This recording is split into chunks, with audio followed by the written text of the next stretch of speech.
Hi hello ಎಲ್ರಿಗೂ ನಮಸ್ಕಾರ. ನಾನು ನಿಮ್ಮ ಪ್ರೀತಿಯ ಗೀತಾ ಬಸವರಾಜು. ಇವತ್ತಿನ ವಿಡಿಯೋದಲ್ಲಿ ನಾನು ನಿಮಗೆ ಒಂದು ಹೊಸ ರೆಸಿಪಿಯನ್ನು ತೋರಿಸೋದಕ್ಕೆ ಹೊರಟಿದ್ದೀನಿ. ಅದೇನು ಅಂತ ಯೋಚನೆ ಮಾಡ್ತಿದ್ದೀರಾ? ಬನ್ನಿ ನೋಡೋಣ.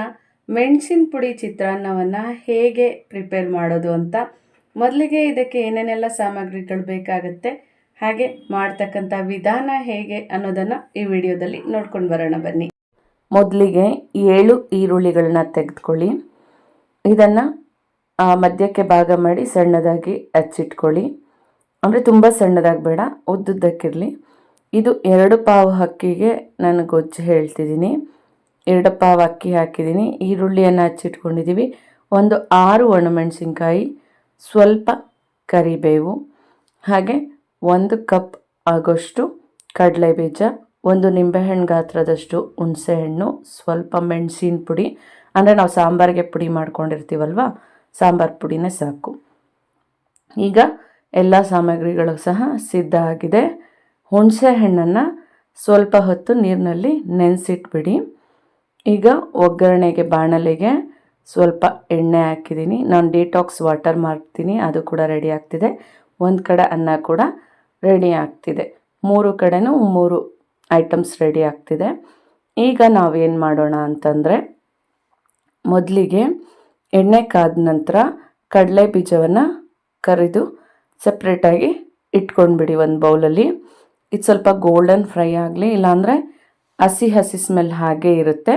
ಮೀಡಿಯಮ್ ಉರಿಯಲ್ಲಿ ಗೋಲ್ಡನ್ ಫ್ರೈ ಆಗಲಿ. ಈಗ ನೋಡಿ, ಗೋಲ್ಡನ್ ಫ್ರೈ ಆಗ್ತಾ ಬಂದಿದೆ. ಇದನ್ನು ತೆಗೆದು ಒಂದು ಬೌಲಲ್ಲಿ ಇಟ್ಬಿಡಿ. ಈಗ ಸಾಸಿವೆ 2 ಸ್ಪೂನು. ಇದಕ್ಕೆ ಕಡಲೆಬೇಳೆ ಉದ್ದಿನಬೇಳೆ ಆಪ್ಷನಲ್ಲು, ಬೇಕಿದ್ದರೆ ಹಾಕ್ಕೊಳ್ಳಿ, ಇಲ್ಲಾಂದರೆ ಏನು ಬೇಕಾಗಿಲ್ಲ, ನಾನು ಹಾಕೋದಿಲ್ಲ. ಸಾಸಿವೆ, ಕರಿಬೇವು, ಹಾಗೆ ಒಣಮೆಣಸಿನ್ಕಾಯಿನ ಮುರಿದಿಟ್ಕೊಳ್ಳಿ. 6 ಒಣಮೆಣಸಿನ್ಕಾಯಿ, ಈರುಳ್ಳಿ 7 ಈರುಳ್ಳಿ, ಇದೆಲ್ಲವನ್ನು ಒಗ್ಗರಣೆಗೆ ಹಾಕಿ ಚೆನ್ನಾಗಿ ಫ್ರೈ ಆಗೋದಕ್ಕೆ ಬಿಡಿ. ಅದು ಫ್ರೈ ಆಗೋಷ್ಟರಲ್ಲಿ ನಾವೇನು ಮಾಡ್ಕೊಳ್ಳೋಣ ಅಂತಂದರೆ, ಹುಣಸೆ ಹಣ್ಣನ್ನು ನೀರಿನಲ್ಲಿ ನೆನೆಸಿಟ್ಟಿದ್ದೀನಿ, ಕಡಲೆ ಬೀಜವನ್ನು ಕರೆದಿಟ್ಟಿದ್ದೀನಿ. ಈಗ ಅದು ಕೂಡ ಫ್ರೈ ಆಗ್ತಿದೆ. ಈಗ ಒಂದು ಚಿಕ್ಕ ಮಿಕ್ಸಿ ಜಾರ್ನಲ್ಲಿ ಅಷ್ಟು ಹುಣಸೆ ಹಣ್ಣನ್ನು ಕೂಡ ಪೇಸ್ಟ್ ಮಾಡ್ಕೊಂಬಿಡಿ. ಕಿವುಚಿ ಹಾಕೋದ್ರ ಬದಲು ಪೇಸ್ಟ್ ಮಾಡಿದ್ರೆ ತುಂಬಾ ಯೂಸ್ಫುಲ್ಲು ಮತ್ತು ಈಸಿ ಆಗುತ್ತೆ. ಸ್ವಲ್ಪ ನೀರನ್ನು ಆ್ಯಡ್ ಮಾಡಿ, ಇನ್ನೂ ಸ್ವಲ್ಪ ನೀರನ್ನು ಆ್ಯಡ್ ಮಾಡಿ. ಇದು ಫಸ್ಟ್ ಈ ಥರ ಆಗುತ್ತೆ, ಮತ್ತು ನುಣ್ಣಕ್ಕೆ ಪೇಸ್ಟ್ ಥರ ಮಾಡ್ಕೊಂಡು ರೆಡಿ ಮಾಡಿಟ್ಕೊಳ್ಳಿ. ಈಗ ಒಗ್ಗರಣೆ 3/4 ಭಾಗ ಬೆಂದಿದೆ. ಇಂಗುವನ್ನು ಆ್ಯಡ್ ಮಾಡ್ತಿದ್ದೀನಿ. ಇಂಗು ತುಂಬಾ ಫ್ಲೇವರ್ ಚೆನ್ನಾಗಿ ಕೊಡುತ್ತೆ, ಮತ್ತು ಜೀರ್ಣಕ್ರಿಯೆ ಕೂಡ ತುಂಬ ಚೆನ್ನಾಗಾಗುತ್ತೆ. ಸೊ ಈಗ ಬೆಂದಿದ ಮೇಲೆ, ಫುಲ್ಲು ಬೆಂದ ಮೇಲೆ ಪೇಸ್ಟನ್ನು ತುಂಬ ಹಾಕಬಾರ್ದು. 1, 2ರಿಂದ 3 ಅಥವಾ 4 ಟೇಬಲ್ ಸ್ಪೂನ್, ನಿಮ್ಮ ಮನೆಯಲ್ಲಿ ಹುಳಿಯನ್ನು ಎಷ್ಟು ತಿಂತೀರ ನೋಡಿಕೊಂಡು ಹಾಕ್ಕೊಳ್ಳಿ. ನಾನು 4 ಸ್ಪೂನ್ ಹಾಕಿದ್ದೀನಿ, 7 ಈರುಳ್ಳಿಗೂ ಸೇರಿ ಆ ಪೇಸ್ಟನ್ನು. ಅದು ಹುಣಸೆ ಹಣ್ಣಿನ ಪೇಸ್ಟು. ಈಗ ಅದು ಹಾಕಿದ ನಂತರ ಸ್ವಲ್ಪ ಹೊತ್ತು ಅದರ ಜೊತೆಯಲ್ಲಿ ಕುದಿಯೋದಕ್ಕೆ ಬಿಟ್ಬಿಡಿ. ಯಾಕೆ ಅಂತಂದರೆ ಆ ಈರುಳ್ಳಿಗೆಲ್ಲ ಅದು ಸ್ವಲ್ಪ ಹಿಡಿಯುತ್ತೆ. ಈಗ 1/4 ಟೇಬಲ್ ಸ್ಪೂನ್ ಆಗೋಷ್ಟು ಅರಿಶಿಣವನ್ನು ಆ್ಯಡ್ ಮಾಡ್ಕೊಳ್ಳಿ. ಅರಿಶಿಣ ಹಾಕಿ ಅದು ಕೂಡ ಅದೆಲ್ಲ ಮಿಕ್ಸ್ ಆದ ನಂತರ ಉಪ್ಪು ರುಚಿಗೆ, ಅಂದರೆ ಇದಕ್ಕೂ ಕೂಡ ಗೊಜ್ಜಿಗೆ ತುಂಬ ಉಪ್ಪು ಹಿಡಿಯೋದಿಲ್ಲ, ನೋಡ್ಕೊಳ್ಳಿ ಎಷ್ಟು ಬೇಕಾಗುತ್ತೆ ಅಂತ. ನಾನು 3 ಟೇಬಲ್ ಸ್ಪೂನ್ಸ್ ಹಾಕ್ಕೊಂಡಿದ್ದೀನಿ ಇಷ್ಟು ಗೊಜ್ಜಿಗೆ. ಅಂದರೆ ಇನ್ನೂ 2.5 ಹಾಕ್ಕೊಂಡ್ರೂ ಕೂಡ ಸಾಕು. ಈಗ ಅನ್ನ ಕೂಡ ಬೇಯ್ತಾ ಬಂದಿದೆ. ಇದನ್ನು ಬಸ್ದಿಟ್ಕೊಂಬಿಡಿ. ಎಲ್ಲರೂ ಕೇಳ್ತಿರ್ತಾರೆ 1 ಪಾವ್ ಅಕ್ಕಿ ಎಷ್ಟು ಜನಕ್ಕಾಗುತ್ತೆ ಅಂತ. 1 ಪಾವ್ ಆದರೆ 4 ಜನಕ್ಕಾಗುತ್ತೆ, 2 ಪಾವ್ ಆದರೆ 8 ಜನಕ್ಕೆ. ಈಗ ಉಪ್ಪನ್ನು ಆ್ಯಡ್ ಮಾಡ್ತಿದ್ದೀನಿ. 3 ಟೇಬಲ್ ಸ್ಪೂನ್ಸ್ ಉಪ್ಪನ್ನು ಆ್ಯಡ್ ಮಾಡಿ ಚೆನ್ನಾಗಿ ತಿರುಗಿಸ್ಕೊಡಿ. ಅದು ಬೇಯೋಷ್ಟೊತ್ತಿಗೆ ನಾವೇನು ಮಾಡಬೇಕಾಗತ್ತೆ, ಸಾಂಬಾರು ಪುಡಿ, ಅಂದರೆ ಮನೆಯಲ್ಲಿ ನಾವು ಮೆಣಸಿನ ಪುಡಿ ಅಂತ ಕರಿತೀವಲ್ವ, ಡೈಲಿ ಸಾಂಬಾರಿಗೆ ಹಾಕುವಂಥ ಪುಡಿ, ಅದನ್ನು ತಗೊಳ್ಳಿ.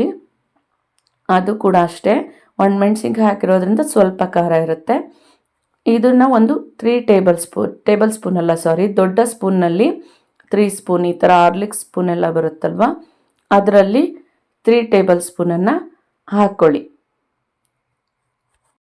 ಇದು ಹಾಕಿದ ನಂತರ ಚೆನ್ನಾಗಿ ತಿರುಗಿಸ್ಕೊಡಿ. ಈಗ ಕಲರ್ ಕೂಡ ತುಂಬ ಚೆನ್ನಾಗಿ ಬರುತ್ತೆ, ಏಕೆ ಅಂತಂದರೆ ಮೆಣಸಿನ ಪುಡಿದು ಮತ್ತು ಹುಣಸೆ ಹಣ್ಣು ಕಲರು ತುಂಬಾ ಚೆನ್ನಾಗಿ ಕೊಡುತ್ತೆ.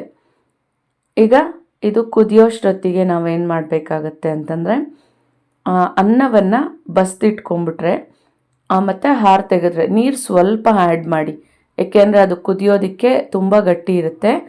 ಕುದಿಯೋದು ಸ್ವಲ್ಪ ಚೆನ್ನಾಗಿ ಕುದೀಲಿ ಅಂತ ನೀರು ಒಂದು ಚಿಕ್ಕ ಕಾಫಿ ಗ್ಲಾಸ್ ಆಗೋಷ್ಟು ನೀರನ್ನು ಆ್ಯಡ್ ಮಾಡ್ಕೋತೀನಿ. ಬಟ್ ಉರಿ ಇಟ್ಟು ಚೆನ್ನಾಗಿ ಕುದಿಸ್ಬೇಕು. ಆ ನೀರಿನ ಅಂಶ ಕೂಡ ಹೋಗಬೇಕು, ಅದರಲ್ಲಿರೋದು ಜಿಡ್ಡು ಹೊರಗಡೆ ಬರಬೇಕು. ಅಲ್ಲಿವರೆಗೂ ಚೆನ್ನಾಗಿ ಕುದಿಸಿ. ಆಮೇಲೆ ಇನ್ನೊಂದು ವಿಷಯ ಏನಂತಂದರೆ, 1 ಪಾವ್ ಅಕ್ಕಿ 4 ಜನಕ್ಕಾಗತ್ತೆ. ಸೊ ನಾನು ಬಾಕ್ಸು ಇರೋದ್ರಿಂದ 2 ಪಾವ್ ಹಾಕ್ಕೋತೀನಿ, 4 ಬಾಕ್ಸ್ ಬೇಕಾಗುತ್ತೆ. ಈಗ ನೋಡಿ, ಒಂದು ಕಡೆ ಡಿಟಾಕ್ಸ್ ವಾಟ್ರ್ ರೆಡಿ ಆಗಿದೆ, ಒಂದು ಬೌಲಲ್ಲಿ ಕಡಲೆ ಬೀಜ ರೆಡಿ ಇದೆ, ಕೊತ್ತಂಬರಿ ಸೊಪ್ಪು ಸಣ್ಣದಾಗಿ ಹಚ್ಚಿಟ್ಕೊಂಡಿರೋದು ಕೂಡ ರೆಡಿ ಇದೆ. ಅಷ್ಟೊತ್ತಿಗೆ ಗೊಜ್ಜು ಕೂಡ ಪ್ರಿಪೇರ್ ಆಗಿದೆ. ಇನ್ನೇನು ಗೊಜ್ಜು ಇಳಿಸ್ಬೇಕು ಅನ್ನೋ ಟೈಮಲ್ಲಿ ಕೊತ್ತಂಬರಿ ಸೊಪ್ಪನ್ನು ಹಾಕಿ ಒಂದು 2 to 3 ಮಿನಿಟ್ಸ್ ಅದನ್ನು ಚೆನ್ನಾಗಿ ಹುರಿ ಇಟ್ಟು ಫ್ರೈ ಮಾಡಿ. ನೋಡಿ, ಈಗ ಗೊಜ್ಜಿನಲ್ಲಿರ್ತಕ್ಕಂಥ ನೀರಿನಂಶ ಎಲ್ಲ ಹೊರಗಡೆ ಹೋಗಿ ಜಿಡ್ಡಿನಂಶ ಈಚೆಗೆ ಬರ್ತಿದೆ. ಸೊ ಈಗ ಗೊಜ್ಜು ಒಂದು ಪರ್ಫೆಕ್ಟ್ ಹದದಲ್ಲಿ ತಯಾರಾಗಿದೆ ಅಂತ. ಒಟ್ಟಾರೆಯಾಗಿ ಈಗ ಬಿಸಿ ಬಿಸಿ ಅನ್ನ, ಬಿಸಿ ಬಿಸಿಯಾಗಿರ್ತಕ್ಕಂಥ ಗೊಜ್ಜು, ಕಡಲೆ ಬೀಜ ಎಲ್ಲ ರೆಡಿ ಇದೆ. ಇನ್ನು ಮಿಕ್ಸ್ ಮಾಡೋದಷ್ಟೇ ಬಾಕಿ. ಗೊಜ್ಜನ್ನು ಒಂದು ಬೌಲ್ನಲ್ಲಿ ತೆಗೆದಿಟ್ಕೊಂಬಿಡಿ. ಅದೇ ಬಾಣಲೆಗೆ ಅನ್ನವನ್ನು ಆರೋದಕ್ಕೆ ಅಂದರೆ ತಣ್ಣಗಾಗೋದಕ್ಕೆ ತೆಗೆದಿಡಿ. ಈಗ ನೋಡಿ, ನಾನು ಬಾಣಲೆಗೆ ಅನ್ನವನ್ನು ತೆಗೆದಿಟ್ಟಿದ್ದೀನಿ. ಅದು ಸ್ವಲ್ಪ ಹಾಗೆ ಬಿಟ್ಬಿಟ್ಟು ಆನಂತರ ಗೊಜ್ಜನ್ನು ಹಾಕಿ ಮಿಕ್ಸ್ ಮಾಡಿದ್ರೆ ಕಲರ್ಫುಲ್ಲಾಗಿರ್ತಕ್ಕಂಥ ಮತ್ತು ತುಂಬಾ ಚೆನ್ನಾಗಿರುತ್ತೆ.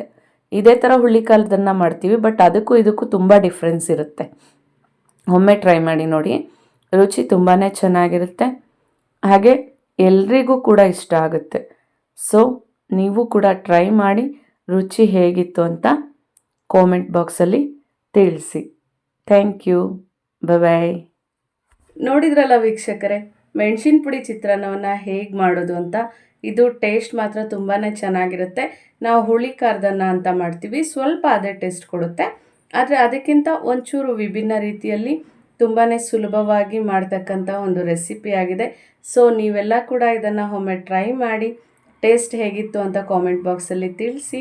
ಮತ್ತಷ್ಟು ಹೊಸ ಹೊಸ ರೆಸಿಪೀಸ್, ಹಾಗೆ ಹೊಸ ಸ್ಪಿರಿಚುವಲ್ ವಿಡಿಯೋಸ್, ಹಾಗೆ ಬಸವಣ್ಣನವರ ವಚನಗಳ ಆಧ್ಯಾತ್ಮಿಕ ಅಂತರಾರ್ಥ ಇವೆಲ್ಲದರ ಜೊತೆ ನಿಮ್ಮನ್ನು ಆವಾಗವಾಗ ಭೇಟಿ ಆಗ್ತಿರ್ತೀನಿ.